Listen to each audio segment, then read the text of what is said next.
కాకతీయుల యొక్క రాజధానులు చూద్దాం. రాజధానులు కాకతీయుల రాజధానులు. కాకతీయుల తొలి రాజధాని హన్మకొండ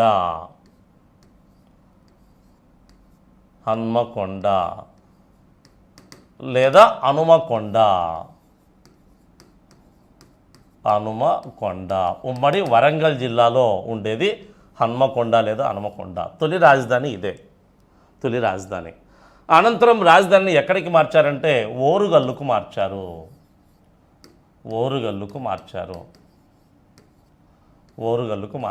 తొలి రాజధాని హనుమకొండ లేదా హనుమకొండ.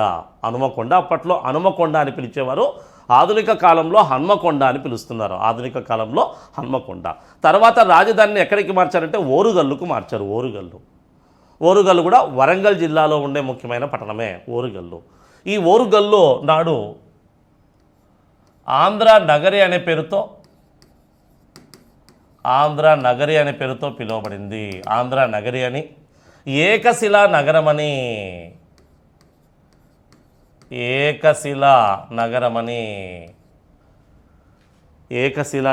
పిలువబడింది. బాగా గమనించండి, ఓరుగల్లుకు నాడు ఆంధ్ర నగరి, ఏకశిలా నగరం అని పేరుండేది. ఎవరి కాలంలో? కాకతీయుల కాలంలో ఏకశిలా నగరము, ఆంధ్ర నగరి అని పిలువబడిన పట్టణం ఏది అంటే ఓరుగల్లు పట్టణం. అద్భుతమైన 3 కోటలతో నిర్మితమైంది. అందుకే 3 కోటల్లో ముఖ్యమైన కోట ఏది అంటే రాతితో నిర్మించిన కోట లేదా కలు కోట అంటారు. కలు అంటే రాయి, నల్ల రాయితో నిర్మించారు. అందుకే ఏకశిలా నగరం అని అప్పట్లో పిలిచేవారు ఓరుగల్లుకు లేదా ప్రస్తుత వరంగల్ పట్టణం. ఒకప్పుడు ఓరుగల్లుగా పిలువబడింది, ప్రజెంట్ వరంగల్గా పిలువబడుతుంది. ఓకే, ఏకశిలా నగరం ఇది 3 కోటలతో నిర్మితమైన కోట ఓరుగల్లు కోట. మట్టి కోట, పుట్ట కోట, కలు కోట. కలు అంటే రాతి కోట.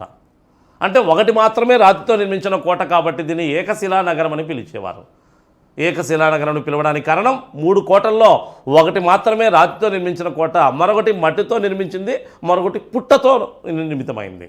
అంటే మట్టితో నిర్మించిన కోట ఒకటైతే పుట్టలాగా ఉండేదాన్నే కోటలాగా మలిచారంట. పెద్ద పుట్టలాగా ఉండేదాన్ని కోటలాగా మలిచి పుట్ట కోటగా, తర్వాత మట్టి కోటగా, తర్వాత అద్భుతమైన రాతి కోటగా ఇది కనిపిస్తుంది. అందుకే దీనికి ఏకశిలా నగరం అని పేరు, ఆంధ్ర నగరి అని పేరు. ఓకే, ఇక కాకతీయుల యొక్క అధికార భాష మరియు రాజభాష. వీరి అధికార భాష మరియు రాజభాష ప్లస్ శాసన భాష, దానికన్నా అధికార భాష అఫీషియల్ లాంగ్వేజ్ ప్లస్ రాజభాష ఏది అంటే వెరీ ఇంపార్టెంట్ సంస్కృతం.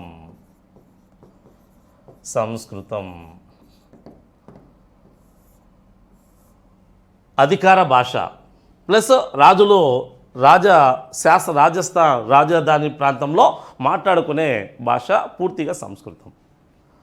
అధికారిక కార్యకలాపాలన్నీ దేని ద్వారా ఏ భాష నుండి వ్యక్తమయ్యేవి అంటే సంస్కృతం నుండే. ఇక రాజభాష కూడా రాజులు రాజ సంస్థానంలో మాట్లాడుకునే భాష కూడా పూర్తిగా సంస్కృతమే. కాబట్టి ఇక్కడ అఫీషియల్ లాంగ్వేజ్ లేదా అధికార భాష లేదా రాజభాష ఏది అన్నప్పుడు ఆన్సర్ బాగా గుర్తుంచుకోండి సంస్కృతం. ఇక మాతృభాష, వీరి యొక్క మాతృభాష ఏది అంటే తెలుగు. మాతృభాష తెలుగు. కాకతీయుల రాజులు ఇంట్లో ఉన్నప్పుడు వారి కుటుంబ సభ్యులతో మాట్లాడుకునే భాష ఏదంటే మాతృభాష = తెలుగే. వీరి కాలంలో అధికార భాష అయిన సంస్కృతంతో పాటు తెలుగు భాషలో అద్భుతమైన గ్రంథరచన ప్లస్ సాహిత్యం అనేది బాగా అభివృద్ధి చెందింది. సంస్కృతంలో ప్లస్ తెలుగు భాషలో సాహిత్యం బాగా అభివృద్ధి చెందింది వీరి కాలంలో. అవేవో కూడా మళ్ళీ మనం అన్నీ చూడొచ్చు. ఇక శాసన భాష చూస్తే శాసన భాష చూస్తే సంస్కృతం ప్లస్ తెలుగు భాషల్లో కనిపిస్తాయి. వీరి శాసనాలు సంస్కృతం ప్లస్ తెలుగు భాషల్లో వేయబడ్డాయి. కొన్ని సంస్కృతంలో కనిపించాయి, కొన్ని తెలుగు భాషలో ఉన్నాయి. కాబట్టి వీరి అధికార భాష మరియు రాజభాష సంస్కృతం అయితే మాతృభాష రాజ్యంలో ఎక్కువగా ప్రజలు మాట్లాడుకునే వాడుక భాష కూడా అత్యధికంగా తెలుగే. ఇంకా పండితులు పామరులంతా సంస్కృతంని కొనసాగిస్తే సామాన్య ప్రజానీకమంతా తెలుగు భాషనే మాతృభాషగా కొనసాగించేవారు. కాబట్టి కాకతీయుల మాతృభాష అన్నప్పుడు బాగా గుర్తుంచుకోండి తెలుగు, అధికార భాష లేదా రాజభాష అన్నప్పుడు సంస్కృతం. ఇక వీరి యొక్క శాసనాలు ఏ భాషలో వెలువడ్డాయి అన్నప్పుడు సంస్కృతం ప్లస్ తెలుగు భాషల్లో వెలువడ్డాయి. ఓకే, ఇక వీరి యొక్క అధికార చిహ్నం లేదా రాజలాంఛనం, అధికార చిహ్నం లేదా దీనికి మరొక పేరు రాజలాంఛనం కూడా చెప్పచ్చు. రాజలాంఛనం, రాజలాంఛనం. వీరి ముఖ్యమైన అధికార చిహ్నం లేదా రాజలాంఛనం ఏది అంటే వరాహం. వరాహం, వరాహం. అయితే ఇక్కడ బాగా గమనించండి, మొట్టమొదట కాకతీయులు దేన్ని రాజ చిహ్నంగా లేదా రాజలాంఛనంగా లేదా అధికార చిహ్నంగా స్వీకరించారంటే గరుడని. గరుడ వీరు మొట్టమొదటి అధికార చిహ్నం. తర్వాత కాలంలో గరుడ తర్వాత వరాహంని అధికార భాషగా అధికార చిహ్నంగా మార్చుకున్నారు. తర్వాత ఏది వరాహం, వరాహంను మార్చారు. మొదట ఏది అంటే గరుడ అనమాట. అది కూడా ఏంటి అని చూస్తే మొట్టమొదట వీళ్ళు రాష్ట్రకూటుల కింద పనిచేశారు.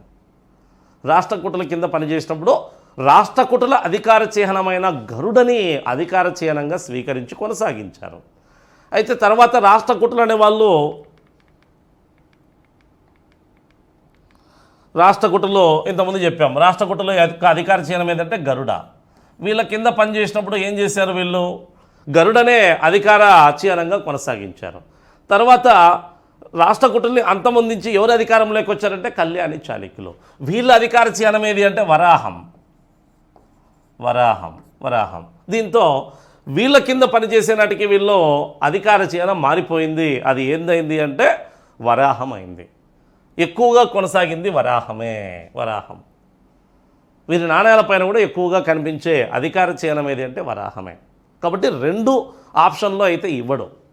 ఒకవేళ ఇస్తే వీరి అధికార చిహ్నం అన్నప్పుడు గరుడ వరాహం రెండు ఉన్నప్పుడు గరుడ వరాహము వృషభము లేదంటే నంది లేదంటే ఉదయిస్తున్న సూర్యుడు ఇలాంటివి ఏమైనా ఆప్షన్లో ఉన్నాయో లేదంటే పంజా విసిరిన సింహం ఇలాంటివి ఆప్షన్లో ఉన్నప్పుడు వరాహం ఆన్సర్ చేయాలి. అలా కాకుండా గరుడ వరాహము సింహము నంది అలా ఇచ్చి మళ్ళీ ఏబి సిఏ బీసీ ఏబీసీ పైది ఏది కాదు ఇలా ఇచ్చాడనుకోండి, అప్పుడు ఏబి అన్నట్టు. అంటే గరుడ ప్లస్ వరాహం వీళ్ళ అధికార చిహ్నాలుగా చెప్పాలి.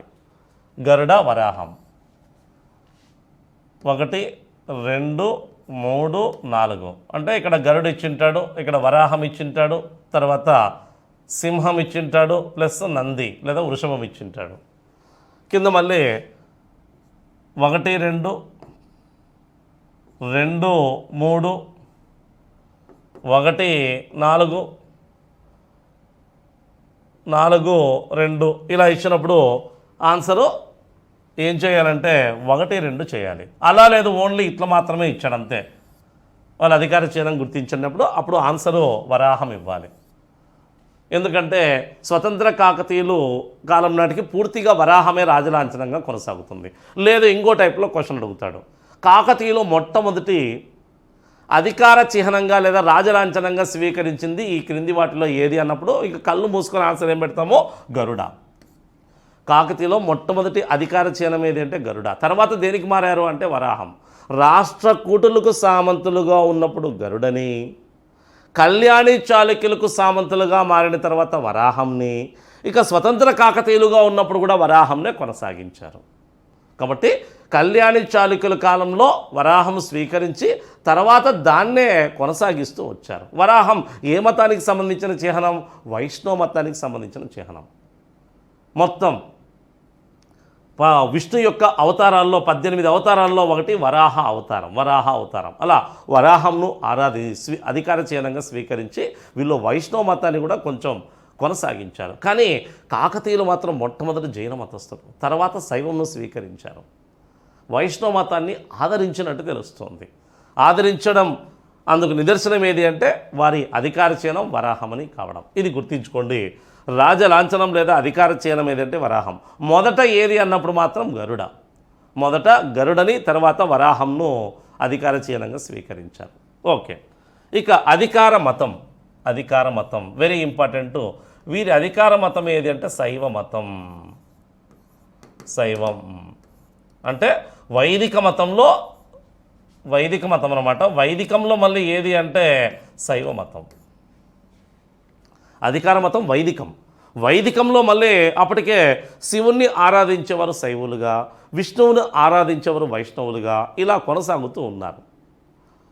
ఇప్పుడు వైదిక మతంలో శైవ వైష్ణవ మతాలు ఒక భాగమే, కానీ అప్పట్లో శివుణ్ణి ఆరాధించేవాడు, శివుడు చాలా గొప్పవాడిని శైవ శాఖగా, శైవ మతంలో కూడా మళ్ళీ ఉపశాఖలు, వైష్ణవ మతంలో విష్ణుడు చాలా గొప్పవాడని విష్ణు మతంలో కూడా కొన్ని ఉపశాఖలు అనేవి స్టార్ట్ అయ్యాయి. తమిళనాడు ప్రాంతంలో శైవ వైష్ణవుల మధ్య విభేదాలు స్టార్ట్ అయ్యి అవి నిదానంగా ఆంధ్ర, తెలంగాణ, కన్నడ ప్రాంతాల్లో కూడా విస్తరించడం కనిపిస్తుంది. కాబట్టి వీళ్ళు అధికార మతం వైదిక మతం. వైదిక మతంలో ప్రథమ ప్రయారిటీ దేనికి ఇచ్చారంటే శైవ మతానికి. శైవ మతం అందులో వీళ్ళు మొదట కాలాముఖి శైవానికి చెందిన వాళ్ళు, తర్వాత పాశుపతాన్ని స్వీకరించారు. వీరు మొదట కాలాముఖి శైవానికి చెందిన వాళ్ళు, కాలాముఖి శైవానికి చెందిన వాళ్ళు, అనంతరం పాశుపత శైవాన్ని స్వీకరించారు. పాశుపత శైవంను స్వీకరించారు. ఇది బాగా గుర్తుంచుకోండి. వీళ్ళ అధికార మతం ఏదంటే శైవ మతం. మొట్టమొదటి ఏ శైవ మతస్థులు అంటే కాలాముఖి శైవ మతస్థులు. ఎవరు స్వీకరించారనేది తర్వాత వస్తుంది. తర్వాత ఏ మతాన్ని స్వీకరించారు అంటే పాశుపత శైవం. వీళ్ళ కాలంలో బాగా వర్ధిల్లింది కూడా పాశుపత శైవమే. ఇక కాలాముఖి పాశుపతి శైవాలతో పాటు కాకతీయ సమాజంలో కాపాలిక శైవం, వీర శైవం, ఆరాధ్య శైవం కూడా కొనసాగాయి. అవన్నీ మళ్ళీ మనకి కాకతీయుల సమాజం గురించి వచ్చినప్పుడు చూద్దాం. ఇక్కడ మరొకటి గుర్తుంచుకోండి. వీళ్ళు శైవ మతస్థులైనప్పటికీ వైష్ణవుల్ని హింసించారా, వైష్ణవ మతాన్ని ఆదరించలేదా అంటే లేదు. వైష్ణవ మతాన్ని కూడా అంటే హింసించారు, వాళ్ళు ఆదరించుకోకుండా ఉన్నారు అంటే అలాంటిది ఏమీ లేదు. వైష్ణవ మతాన్ని కూడా బాగా ఆదరించారు. వైష్ణవ మతాన్ని కూడా ఆదరించారు. వీళ్ళ కాలంలో చాలామంది వైష్ణవ మతానికి సంబంధించిన వాళ్ళు కూడా ఉన్నారు. కొన్ని వైష్ణవ దేవాలయాలు కూడా నిర్మితమయ్యాయి. కాబట్టి వైదిక మతంలో ప్రథమ స్థానం దేనికి ఇచ్చారంటే శైవ మతానికి ప్రథమ స్థానం ఇచ్చారు. తమ అధికార మతంగా శైవంనే కొనసాగించారు. వైష్ణవ మతాన్ని కూడా స్వీకరించి ఆదరించారు. అందుకు నిదర్శనం వీరి అధికార చిహ్నం వరాహం కావడమే. వీరు ముద్రించిన నాణేలపై ఎక్కువగా కనిపించేది వరాహ చిహ్నం కనిపించడం. అయితే మొదట కాకతీయులు అస్సలు శైవ మతస్థులు కాదు, వైష్ణవ మతస్థులు కాదు. మొట్టమొదట కాకతీయులు ఎవరు అంటే జైన మతస్థులు. ఇక్కడ గుర్తించుకునేది ఎన్నోసార్లు అడిగిన క్వశ్చన్. తొలి కాకతీయుల మతం ఏది అని అడిగాడు. తొలి కాకతీయుల మతం ఏది అని. తొలి కాకతీయులు లేదా మొట్టమొదట కాకతీయులు అనుసరించిన మతం ఏది అంటే జైనం. నోటని గుర్తుపెట్టుకోవచ్చు, గమనిక అని మనం రాసుకోవచ్చు లేదా చదువుకోవచ్చు. కాకతీయులు మొదట జైన మతస్థులు. కాకతీయులు మొదట జైన మతస్థులు. అనంతరం జైనంను వదిలి ఏ మతాన్ని స్వీకరించారు? శైవంను స్వీకరించారు.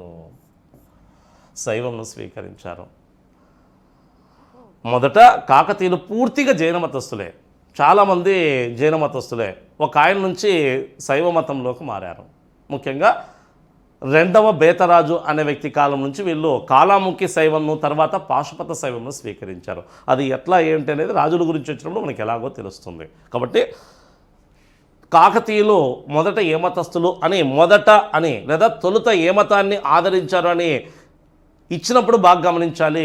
జైన మతాన్ని ఆదరించారు లేదా జైనులు అని చెప్పాలి. అలా కాకుండా ఉన్నే కాకతీయుల అధికార మతం అని ఇచ్చినప్పుడు కళ్ళు మూసుకునే ఆన్సర్ శైవ మతం పెట్టాలి. ఆప్షన్లో జైనము, శైవము, వైష్ణవము, బౌద్ధము ఇలా 4 ఇచ్చినప్పుడు కాకతీయుల అధికార మతం ఏది అంటే కళ్ళు మూసుకొని శైవ మతం. ఒకవేళ శైవ మతం కనిపించకుంటే వైదిక మతం. ఎందుకంటే వైదిక మతంలో శైవం, వైష్ణవం ఒక పార్ట్. కాబట్టి వాళ్ళు అధికార మతం వైదికంలో ఏది అంటే శైవ మతం. ఒకవేళ కాకతీయులు మొట్టమొదట ఈ క్రింది ఏ మతాన్ని అనుసరించారు అని ఇచ్చినప్పుడు, లేదా తొలి కాకతీయులు అనుసరించిన మతం అన్నప్పుడు ఖచ్చితంగా ఆన్సర్ ఏదవుతుంది? జైనం అవుతుంది. కాకతీయులు మొట్టమొదట అనుసరించిన మతం జైనం. అనంతరం జైనంను వదిలి శైవంను స్వీకరించారు. ఎవరి నుంచి స్వీకరించారు ఏంటో తర్వాత చూద్దాం. ఓకే, ఇక వీళ్ళ కులదైవం, వీళ్ళ కుల దైవం లేదా కులదేవత కాకతమ్మ.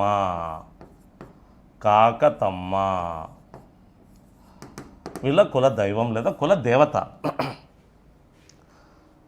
కులదేవతగా కాకతమ్మను కొలిచినట్టు తెలుస్తుంది. ఈ కాకతమ్మ జైన దేవతే. మొదట వీళ్ళు జైనులు కాబట్టి కాకతమ్మని తమ కులదేవతగా ఆరాధించినట్టు లేదా కూష్మాండిని, కాకతమ్మకే మరొక పేరు కూష్మాండిని అంటే గుమ్మడి తీగ అని అర్థం. గుమ్మడి తీగ పుష్పాలతో వీళ్ళు జైన దేవతను ఆరాధించడం వల్ల వీరికి గుమ్మడి పండు లాంటి కుమారుడు జన్మించాడని, ఆ కుమారుడి యొక్క కుమార్తెని కాకతీయుల మూల పురుషుడైన కాకర్త్యగుడను వివాహం చేసుకున్నాడని, ఆయనకే జన్మించిన వ్యక్తే మొదటి బేతరాజు, అతడే ఆ వంశీయులంతా కాకతీయులుగా ప్రసిద్ధి చెందారని మనకు శాసనాల ద్వారా అత్యధిక మంది చరిత్రకారుల అభిప్రాయం ద్వారా తెలుస్తుంది.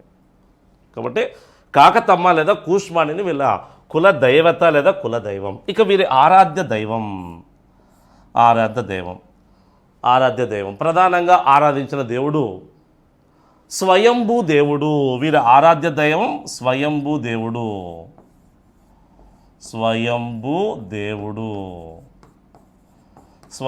దేవుడు అంటే శివుడు. వీళ్ళు కాలంలో ఒక అద్భుతమైన టెంపుల్ స్వయంభూ టెంపుల్ కూడా నిర్మించిన తర్వాత వస్తుంది. స్వయంభూ దేవుడు వీరి యొక్క ఆరాధ్య దైవం. కానీ కులదేవత లేదా కులదైవం అన్నప్పుడు కాకతమ్మ, ప్రధాన ఆరాధ్య దైవం ఎవరు అన్నప్పుడు స్వయంభూ దేవుడు లేదా శివుడు. ఓకే, ఇక కులం లేదా వర్ణం.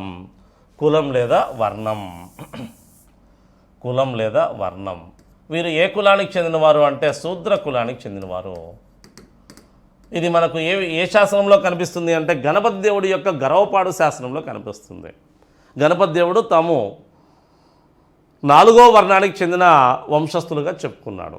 చతుర్వర్ణాల్లో చివరి వర్ణానికి చెందిన వాళ్ళమని, సూర్య వంశీయులమని, తమది శూద్ర వర్ణము అని చెప్పుకున్నాడు. కాబట్టి గణపతి దేవుడి యొక్క గర్వపాడు శాసనం బట్టి వీళ్ళు శూద్రులు అని తెలుస్తుంది. అంతేకాదు చాలా శాసనాల ప్రకారం కూడా వీళ్ళు దాదాపుగా చివరి వర్ణం వారు అని కూడా తెలుస్తుంది. మొత్తానికైతే శూద్రుల్లో 4వ వర్ణం అని తెలుసు. బ్రాహ్మణ, క్షత్రియ, వైశ్య, శూద్ర. శూద్రుల్లో ఏ కులస్తులు అంటే మళ్ళీ కమ్మ కులం అని తెలుస్తుంది. కమ్మ కులం వీళ్ళది కమ్మ కులం అని తెలుస్తుంది. కమ్మ కులం శూద్రుల్లో నిదానంగా తర్వాత కాలంలో కులాలు అనేటివి అవతరించాయి. వేంగి చాళుక్యుల కాలం నుంచి ఆంధ్రదేశంలో కులాలు అవతరించాయి. శూద్రుల నుంచి కమ్మ, కాపు, వెలమ, రెడ్డి, విశ్వకర్మ, కంసలి, చాకలి, మంగలి, ఇలాంటి కాసే వంటి అనేక కులాలు అనేటివి అవతరించాయి. అందులో వీళ్ళు ఏ కులము అంటే కమ్మ కులానికి చెందిన వారిగా తెలుస్తుంది. క్షత్రియులు కాదు. కొంతమంది క్షత్రియులని తెలిపారు కానీ క్షత్రియులు కాదు. ప్రాచీన కాలం అంతా భారతదేశాన్ని ఎక్కువగా పరిపాలించింది క్షత్రియులే. తర్వాత క్షత్రియుల ప్రాధాన్యత తూర్పు చాళుక్యుల కాలం నుంచి ఆంధ్రదేశంలో పడిపోయి వైశ్యులు ప్లస్ శూద్రుల యొక్క ప్రాధాన్యత పెరిగింది. మధ్యయుగం అంతా దాదాపుగా శూద్రవర్ణం వారే పరిపాలించారు. ఎగ్జాంపుల్ దక్షిణ భారతదేశాన్ని పరిపాలించిన యాదవులు, హోయసాలులు, కాకతీయులు ప్లస్ పాండ్యులు, దీంతోపాటు దక్షిణాదిలోని మరికొన్ని రాజవంశాలు కూడా అత్యధికం శూద్రవర్ణానికి చెందినవారే. అంటే మధ్యయుగ భారతదేశంలో భారతదేశ భూభాగాలను ఎక్కువగా పరిపాలించింది ఎవరు అంటే శూద్రవర్ణం వారే. ఓకే, కాబట్టి వీళ్ళు శూద్రులో కమ్మ కులానికి చెందిన వాళ్ళు. ఇక వీళ్ళ మూల పురుషుడు కాకర్త్య గుండన.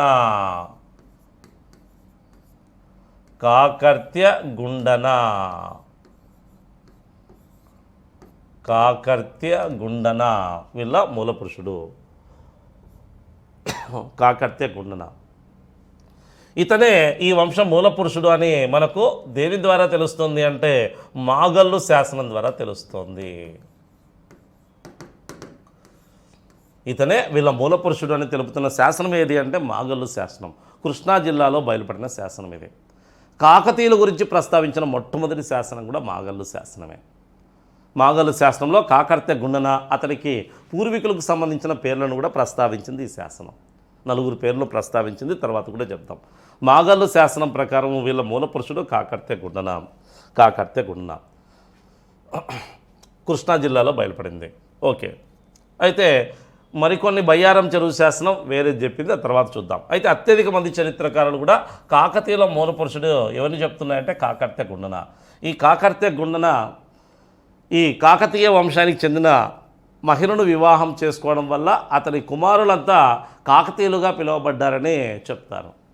కాకర్తె గుండన ఈ గుమ్మడి తీగ పుష్పాల వల్ల జన్మించిన రాకుమార్తెని కాకర్తె గుండన పెళ్లి చేసుకోవడం వల్ల వాళ్ళు కలిగిన సంతానమంతా బేతరాజు సంతానమంతా కాకతీయులుగా పిలువబడ్డారని తెలుస్తుంది. కాబట్టి ఆ బేతరాజు యొక్క తండ్రే కాకర్తె గుండన, అతనే ఈ వంశం మూల పురుషుడుగా ఎక్కువ మంది నమ్ముతున్నారు కూడా. ఓకే, ఇక వీరు ధరించిన బిరుదు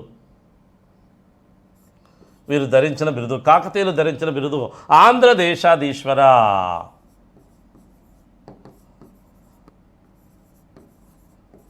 ఆంధ్రదేశాధీశ్వర వీళ్ళు ధరించిన బిరుదు అంటే మొత్తం తెలుగు మాట్లాడే ప్రాంతాలన్నింటినీ ఏకం చేసి పాలించడం వల్ల వీరిను ఆంధ్రదేశాధీశ్వరులు అని పిలవడం జరిగింది. ఆంధ్రదేశాధీశ్వరులు వీరి కాలం నుండే కాకతీయ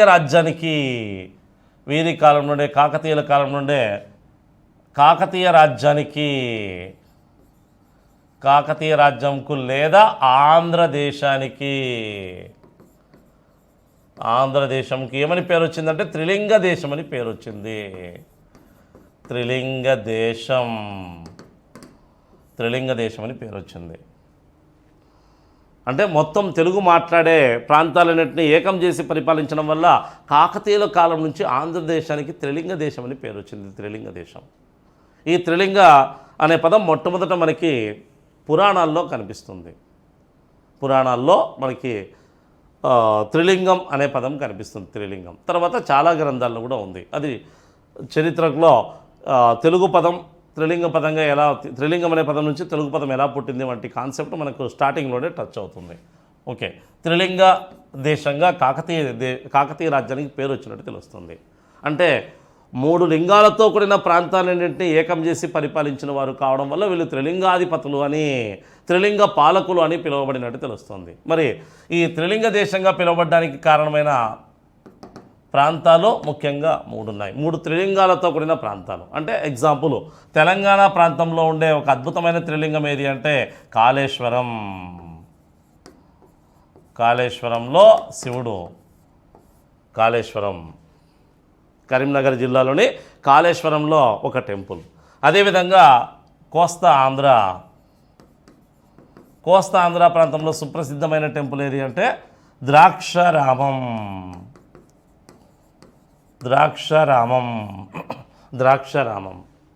తూర్పుగోదావరి జిల్లాలో ఉండేది. ఉమ్మడి ఈస్ట్ గోదావరి. ఇది కరీంనగర్, కాళేశ్వరం. ఇక మరొకటి రాయలసీమ ప్రాంతంలో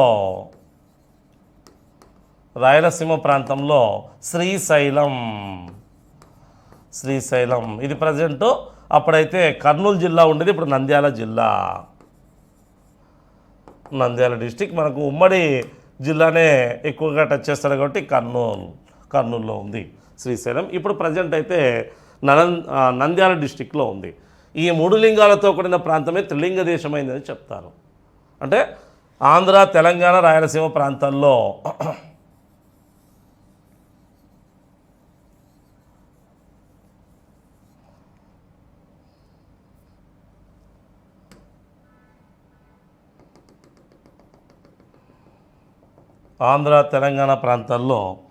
ముఖ్యంగా 3 సుప్రసిద్ధమైన శివలింగాలు ఉండడం వల్ల ఒకటి కరీంనగర్ జిల్లాలోని కాళేశ్వరం, 2 కోస్తా ఆంధ్ర ప్రాంతంలో గోదావరి జిల్లాలో ఉండే ద్రాక్షారామం, ఇక కర్నూలు జిల్లాలో ఉండే శ్రీశైలం. ఇలా 3 లింగాలతో కూడిన ప్రాంతం కాబట్టి దీనికి త్రిలింగ దేశం అని పేరు వచ్చినట్టు తెలుస్తుంది. త్రిలింగ దేశం. అలా కాకతీయుల కాలంలో ఆంధ్రదేశానికి ఏమని పేరు ఉండేది అంటే త్రిలింగ దేశం అని పేరు ఉండేది. ఆ త్రిలింగ దేశం బాగా ప్రచారంలోకి వచ్చింది. ఈ త్రిలింగం అనే పదమే తెలుగు పదంగా రూపాంతరం చెందినట్టు కూడా కొందరి అభిప్రాయం. త్రిలింగం అనే పదం నుంచి తెలుగు పదం పుట్టింది అని చెప్తారు. ఓకే, మనకు గతంలో ఎలా అడిగాడంటే ఈ క్రింది వాటిలో త్రిలింగాలలో లేనిదేది అని అడుగుతూ ఉంటాడు. త్రిలింగాలలో లేనిదేది అని ఆప్షన్లో ఏం చేస్తారంటే కాళేశ్వరంతో పాటు కాళహస్తి, కాళహస్తి పెడతాడు. పెట్టి ఈ క్రింది వాటిలో త్రిలింగాలలో లేనిదేది అంటాడు. మనము ద్రాక్షారామం, శ్రీశైలం ఓకే, కానీ ఇక్కడికి వచ్చేసరికి రెండిట్లో కొంచెం కన్ఫ్యూజ్ ఏర్పడుతుంది. ఏది కాళేశ్వరము, శ్రీకాళహస్తి, కాళేశ్వరము, కాళహస్తి, ఏది కాళహస్తినా కాళేశ్వరమా, కాళహస్తినా కాళేశ్వరం అని కన్ఫ్యూజ్ అయ్యే అవకాశం ఉంటుంది. కాళేశ్వరం ఏ జిల్లాలో ఉంది? ఉమ్మడి కరీంనగర్ జిల్లాలో ఉండేది కాళేశ్వరం, ఉమ్మడి కరీంనగర్ జిల్లా. కాబట్టి కాళహస్తి కాదు. ఇలా గతంలో అడిగాడు కాబట్టి మళ్ళీ అడిగే అవకాశం కూడా ఉంటుంది. ఇక వీరి ముఖ్య రేవుపట్నం ఏది అంటే వీరి ముఖ్య రేవుపట్నము మోటుపల్లి నాడు నెల్లూరు జిల్లాలో ఉండేది. మోటుపల్లి. ఈ మోటుపల్లి వీరి విదేశీ వ్యాపారానికి ముఖ్య కేంద్రం కూడా. ముఖ్య కేంద్రం మోటుపల్లి. దీన్ని నాడు దేశీయ కొండపురం అని పిలిచేవారు. దీన్ని నాడు దేశీయ కొండపురం పేరుతో